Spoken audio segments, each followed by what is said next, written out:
Hey everybody, what's up and welcome back to today's video guys. And today guys, I'm going to go and show you how to go ahead and fix the parse error that you might be getting on Odoo. This is a very simple thing to do, so make sure to watch this quick and easy video till the very end, follow my steps correctly so you can make sure that this works the same for you and you can do this yourself. But yeah guys, let's get straight into it.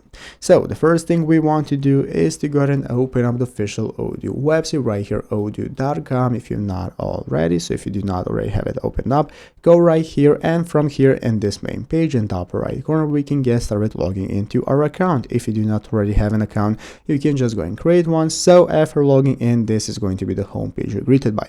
From this main page right here we can get started accessing the editor mode in the upper left corner. This is going to enable you to access the configuration menu, site settings, and so on. So let's go and take a look at how to fix the parse error by following the official odoo.com forum page right here on somebody who already asked the same question and what this error is. So here we have answers by somebody who is familiar with Odoo and what we have to do. So basically guys, as it stated, there is something wrong inside the specified XML file, and maybe the wrong syntax or some wrong content placed the wrong place. As in the error message, see what is the line 23 you're going to see once you go into the editor mode. As you can see right here, clicking the site settings and clicking menu editor or CSS editor, it's going to show you the code right here and what the error is. So you want to go and check out what that code problem is, and what I suggest for you to do is go to odoo.com right here to the official forums, post your questions to see what people are going to tell you, how to go and fix it, and this is usually the best route as it could always be something different. So I hope this video was helpful. If it was, make sure to leave a like, subscribe to the channel. Thanks for watching, take care, and bye.